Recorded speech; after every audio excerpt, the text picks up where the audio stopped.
Right and liabilities of paying and collecting banker. तो अब इस टॉपिक को समझने से पहले आपको पेइंग बैंकर का मतलब समझना होगा और कलेक्टिंग बैंकर का मतलब समझना होगा। एक एग्जाम्पल देखते हैं। सपोज मैं क्या करती हूँ, मैं चेक देती हूँ आपको, ठीक है, और मैं आपको जो मेरा बैंक अकाउंट पीएनबी में है और मैं आपको ये चेक काट कर देती हूँ और आपका बैंक अकाउंट एसबीआई में है। तो अब आप एक मुझे बात बताओ, अगर आपको इस चेक से पैसा निकालना है जो कि मैंने आपको दिया है, जो कि पीएनबी बैंक का है, तो आप क्या करोगे कि पीएनबी जाओगे? आप पीएनबी में जाओगे अपना चेक लेकर? नहीं, आप क्या करोगे, अपने ही ब्रांच में जाओगे एसबीआई के पास। लेकिन आप ये सोचो एसबीआई पैसा दे कैसे रहा होगा? एक्चुअली में मेरा पैसा तो पीएनबी के पास है ना, पीएनबी ने कलेक्ट कर रखा है। मैंने अपना पैसा किसके पास डिपॉजिट कर रखा है? पीएनबी के पास डिपॉजिट कर रखा है। मेरी जो अकाउंट डिटेल्स है, मेरे अकाउंट में कितना पैसा क्या चीज है, वो सारी इन्फॉर्मेशन किसके पास है? पीएनबी के पास है, ना कि एसबीआई के पास। लेकिन फिर भी ये जो बैंक्स होते हैं उनकी एक ये ऑब्लिगेशन है कि वो अपने क्लाइंट के बिहाफ पे जो है चेक जो है कलेक्ट कर लेते हैं, ठीक है। तो मतलब एक तरीके से कैसे काम कर रहे हैं? एज एन एजेंट, है ना। तो यहाँ पे अब मुझे बताओ, अब इस एग्जांपल से हम लोग देखेंगे कि अब ये आपको सिचुएशन समझ आ गया। अब हम देखेंगे कि पीएनबी बैंक इधर कलेक्टिंग बैंकर है या पेइंग बैंकर। बताओ पीएनबी क्या हुआ? पीएनबी यहाँ पे कौन होगा? Paying banker. क्यों? क्योंकि पैसा कहाँ से जाएगा? पीएनबी से जाएगा। क्यों? क्योंकि मेरा अकाउंट जो ड्रॉवर था उसका अकाउंट किस में था? पीएनबी में था।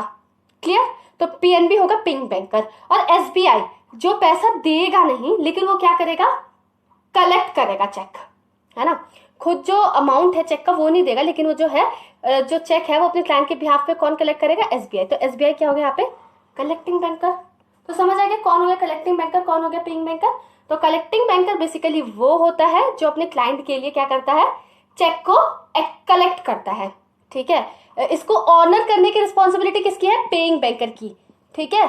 जो चेक है उसे ऑनर कौन करेगा? पेइंग बैंकर करेगा, कलेक्टिंग बैंकर नहीं करता। इसकी जो ऑनर है वो पेइंग बैंकर करता है। As simple as that. तो दोनों का मतलब समझ आएगा, पेइंग बैंकर कौन होता है, कलेक्टिंग बैंकर कौन होता है। अब देखते हैं कि राइट्स एंड लायबिलिटीज।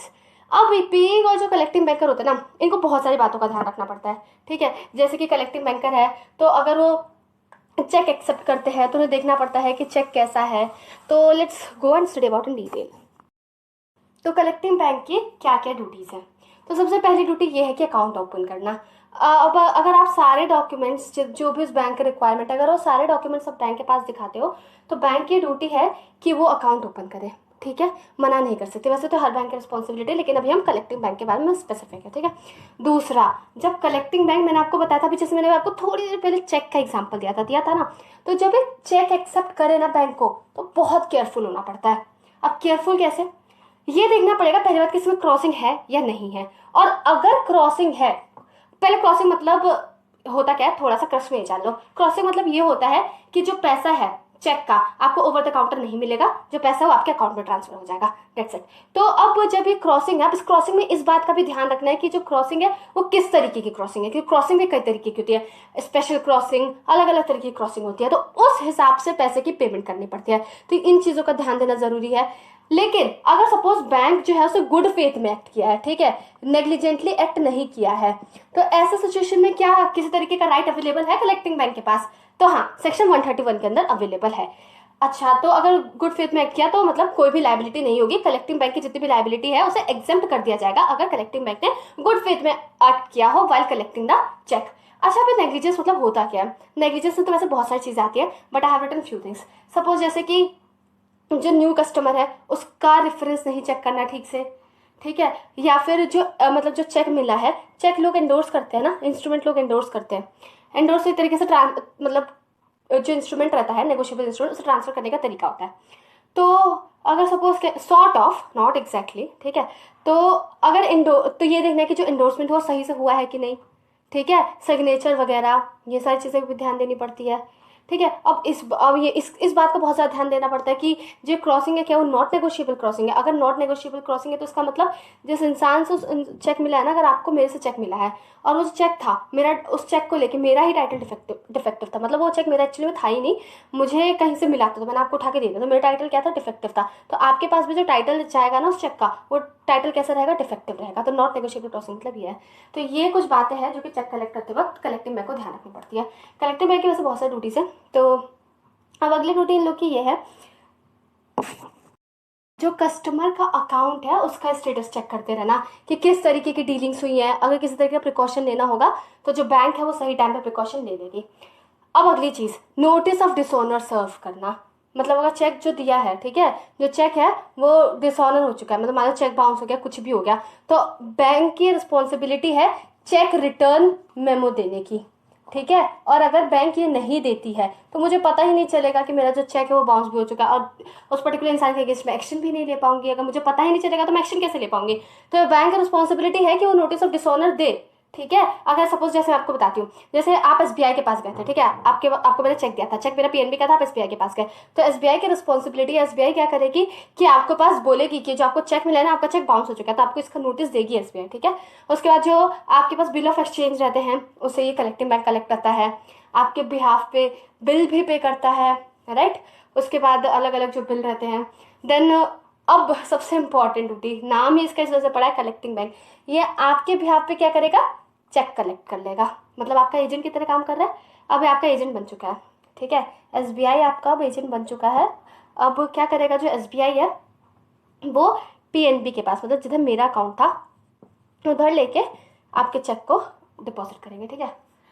यही ये जो पूरा मैं आपको प्रोसेस बता रही हूँ ना, एसबीआई जो है पीएनबी में ले जाएगी, इन्हीं सब प्रोसेस को ना क्लियरिंग साइकिल बोलते हैं, ठीक है। ऐसा डिटेल में जानने की अभी कोई ज़रूरत नहीं है खास, लेकिन if you want to know I will make a video on this.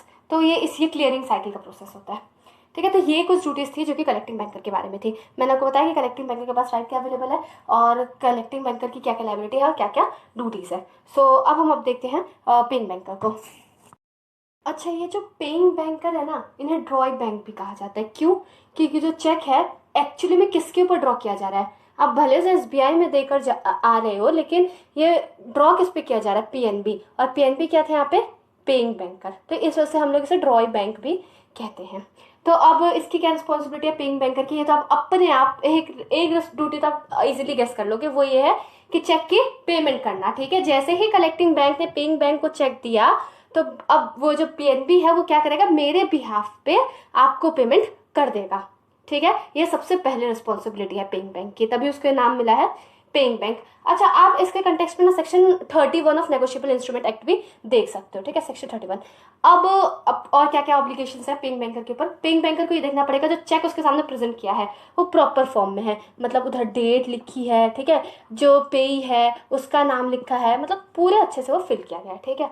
उसके बाद ये देखेंगे कि वो जो चेक है ओपन है या फिर क्रॉस्ड है, ठीक है। क्रॉस्ड होगा तो देखेंगे किस तरह की क्रॉसिंग है, अगर ओपन होगा तो फिर कैश दे देंगे ओवर द काउंटर, ठीक है। क्रॉस होगा तो आपको कैश नहीं मिलेगा, आपको कि कैसे अकाउंट में आपके पैसा आएगा, ठीक है। तो अब उस पर भी डिपेंड करेगा कि जो किस तरीके की क्रॉसिंग है, ठीक है। अगर एक पर्टिकुलर बैंक का नाम है तो पर्टिकुलर बैंक में जाएगा आपका पैसा, या फिर अगर क्रॉसिंग में आपने यहाँ पे किसी पे का नाम लिख रखा है तो सिर्फ उसी के अकाउंट में जाएगा पैसा, ठीक है। तो ये चीज़ें, उसके बाद फिर चेक को सही जगह सही बैंक में प्रेजेंट किया है या नहीं किया है, सही टाइम पे प्रेजेंट किया है कि नहीं किया है। अब आपको एक बात बताती हूँ, जो चेक है ये तो खैर कलेक्टिंग बैंक भी चेक कर लेता है कि जो चेक होता है वो उसकी वैलिडिटी कितने टाइम तक रहती है, 3 महीने की रहती है, ठीक है। अगर 3 महीने के बाद अगर आप जो है आप चेक को प्रेजेंट करते हो तो उस चेक को क्या कहा जाता है, स्टेल चेक कहा जाता है, उसकी वैलिडिटी एक्सपायर हो चुकी है, ठीक है। अब आते हैं डेट ऑफ चेक, ठीक है। फिर इन्हें जो चेक है वो म्यूटिलेटेड नहीं होना चाहिए, मतलब कहीं से जो चेक है वो फटा नहीं होना चाहिए, है ना। कोई मतलब कोई नेसेसरी इन्फॉर्मेशन है वो एरिया ना फट गया हो, या इंक हो ना उस पर, है ना, या फिर मतलब साफ नहीं रहना चेक, ठीक है। उसके बाद वर्ड्स एंड फिगर्स, कभी कभी ऐसा होता है चेक मिलता है ना उसमें वर्ड और फिगर मिसमैच करते हैं, तो पहली बात है वर्ड एंड फिगर मिसमैच नहीं होने चाहिए, बैंक उस चीज़ को रिजेक्ट कर देता है। लेकिन अगर फिर भी वो पेमेंट कर रहा है तो बेसिकली ज़्यादा प्रायोरिटी हम वर्ड्स को देते हैं, बिकॉज फिगर्स से ज़्यादा प्रायोरिटी वर्ड्स को मिलती है, क्योंकि इंसान वर्ड लिख रहा है तो ज़्यादा टाइम लगा के लिख रहा होगा ना, है ना, एक एक लेटर लिख रहा होगा, जैसे 400 ऐसे लिख दिया, और वर्ड में लिखना होगा तो 400 ऐसे करके। सो डेफिनेटली ज़्यादा प्रायोरिटी किसे मिलेगी, जो चीज़ वर्ड्स में लिखी गई है। अगर किसी तरीके का ऑल्टरेशन और ओवर राइटिंग हो रखी है तो वैसे तो एक्सेप्ट करते नहीं है, लेकिन फिर भी अगर बैंक चाहे तो ड्रॉवर से वेरीफाई करवा सकती है, ठीक है। ड्रॉवर से पूछेगी कि क्या मतलब ऑल्टरेशन कैसे हुआ है, ठीक है, ये सारी चीज़ें। उसके बाद जैसे मैंने आपको बताया था, ये तो खैर कलेक्टिंग बैंक की भी रिस्पॉन्सिबिलिटी थी, साथ ही पेइंग बैंक की भी रिस्पॉन्सिबिलिटी है। वो ये देखे कि अगर जो चेक जमा किया जा रहा है वो चेक एंडोर्स्ड है, ठीक है, वो जो चेक है वो एंडोर्स्ड है, तो फिर उसे ये देखना पड़ेगा कि जो एंडोर्समेंट हो प्रॉपर तरीके से हुआ है, ठीक है। एंडोर्समेंट जो है वो बेकार तरीके से ना, प्रॉपर तरीके से हुआ है, ठीक है। उसके बाद जो फंड है वो सफिशिएंट रहने चाहिए, ठीक है, अकाउंट में। अगर आपने चेक काट दिया आपने 1000 रुपये का, ठीक है, और आपके अकाउंट में सपोज मान लो 500 रुपीज़ है, तो ये भी देखना। अब जो बैंक है वो पार्ट पेमेंट नहीं करेगी, कहेगी कि चलो कोई बात नहीं, 500 रुपये है इनके अकाउंट में, 500 रुपये ले जाओ। ये फैसिलिटी नहीं अवेलेबल। लेकिन कई लोग क्या करते हैं ना, ओवरड्राफ्ट फैसिलिटी बैंक से अवेल करते हैं। ओवरड्राफ्ट फैसिलिटी में ये रहता है ना कि अगर आपके पास सफिशिएंट फंड भी नहीं रहते आपके अकाउंट में, सपोज 1000 रुपीज़ का चेक था, ठीक है, आपके अकाउंट में 500 रुपये है, तो बैंक क्या करेगी ना, अपनी तरफ से 500 रुपये लगा के दे देगी दूसरे इंसान को, और बाद में जो 500 रुपये एक्स्ट्रा दिए ना बैंक ने, वो इंटरेस्ट के साथ लेती है अपने क्लाइंट से, ठीक है। तो ओवरड्राफ्ट फैसिलिटी भी है, just for information, nothing else. उसके बाद जो ड्रॉइंग सिग्नेचर है उसे वेरीफाई करेगी। बैंक को बहुत ज़्यादा ध्यान देना पड़ता है। Like if you will also visit to bank, you will see कि कितने अगर चेक के केस में स्पेशली वो किस तरीके से वेरीफाई करते हैं चीज़ों को, and overall it's their duty, otherwise they be held liable for this, okay, and they have to pay. अगर किसी तरीके का लॉस होता है तो फिर उनकी रिस्पॉन्सिबिलिटी आ जाती है, उन्हें पे करना पड़ता है। तो अपने आप को किसी भी तरीके की लाइबिलिटी में नहीं लाना चाहते, ठीक है, तो बैंक जो है वो गुड फेथ में एक्ट करेगा, सारी चीज़ें चेक करेगा, चाहे पेइंग बैंक हो चाहे कलेक्टिंग बैंक हो। उसके बाद ही वो चेक को एक्सेप्ट करेगा या फिर चेक को ऑनर करेगा। उससे पहले ना तो चेक को एक्सेप्ट करेगा अगर वो डिससेटिस्फाइड है, ना ही तो चेक को ऑनर करेगा। तो अब इस टॉपिक को थोड़ा और अच्छे से समझते हैं केस लॉस के थ्रू। तो इस पहले केस में ये होता है, जो बैंकर था उसने क्या किया कि जो चेक उसके सामने प्रेजेंट किया गया ना, मतलब एकदम ही म्यूटिलेटेड था, टर्न्ड था, ठीक है, उस पर अजीब तरीके से धब्बे थे, फिर भी क्या किया कि जो चेक था उसका अमाउंट पे कर दिया। तो इधर क्या हुआ, बैंक ने नेग्लिजेंटली एक्ट किया। बैंक को देखना था ना कि जो चेक है म्यूटिलेटेड है या नहीं है, तो चेक ने फिर मतलब बैंक ने फिर भी उस चेक की पेमेंट कर दी। तो यहाँ पे जो बैंक है वो लायबल है, ठीक है। उसने चेक नहीं किया कि ये जो चेक प्रेजेंट किया गया है वो म्यूटिलेटेड है या नहीं है। म्यूटिलेटेड चेक की पेमेंट थोड़ी करनी होती है, ठीक है। उसके बाद अगला जो केस है, इस केस में ऐसा हुआ था कि जो एक चोर था, ठीक है, वो चोर को क्या होता है कि एक ट्रांजिट चेक चुराता है, मिलता है उसे कहीं से, ठीक है। अब वो क्या करता है, बिना जो बैंक रहती है, ठीक है, उसका अकाउंट खोल देती है बिना किसी रेफरेंस के, ठीक है। उसके बाद उसने ये बोला, उस चोर ने बोला मैं पे हूँ, और उसने क्या किया, जो पे के सिग्नेचर्स हैं उसे फॉर्ज कर लिया। उसके बाद फिर क्या हुआ, इस तरीके से उसने जो है बैंक से पैसा निकाल लिया। अब यहाँ पे जो बैंक था, बैंक ने नेग्लिजेंटली एक्ट किया। क्यों? क्योंकि उन्होंने बिना किसी, without any reference, okay, without any reference उन लोग अकाउंट खोल दिया। तो यहाँ पे इन लोगों ने नेग्लिजेंटली एक्ट किया बैंक ने, तो बैंक इधर लायबल हो गया, ठीक है। तीसरा केस, इसके अंदर क्या हुआ था, लंदन जॉइंट स्टॉक कंपनी का ये जो केस है, इसके अंदर क्लाइंट जो था उसने ये बोला कि देखो मेरे पास जो है, मेरे एम्प्लॉयर ने मुझे एक नोटिस दिया है कि मेरे पास अथॉरिटी है, मैं जो चेक है बैंक अकाउंट है उसके साथ डील कर सकता हूँ। अब बैंक जो था, बैंक ने प्रॉपर इंक्वायरी करी नहीं। बैंक ने क्या किया, अब वो जो क्लाइंट था उसने क्या किया, बहुत सारे पैसे जो है अपने एम्प्लॉयर के अकाउंट में से निकलवा लिया। अब क्या हुआ कि बैंक, ये अब यहाँ पे जो बैंक था वो लायबल हुआ। बैंक लायबल क्यों हुआ? क्योंकि बैंक ने प्रॉपर इंक्वायरी करी ही नहीं कि ये जो क्लाइंट था क्या सचमुच उसके पास अथॉरिटी थी चेक, एम्प्लॉयर के चेक के साथ डील करने की। तो यहाँ पे जो बैंक की थी, बैंक की लायबिलिटी है। So thank you for watching this video. I hope it is clear. I tried my best to make it clear, but still if there is any doubt, do mention the comment box. I'll be happy to help you. Thank you.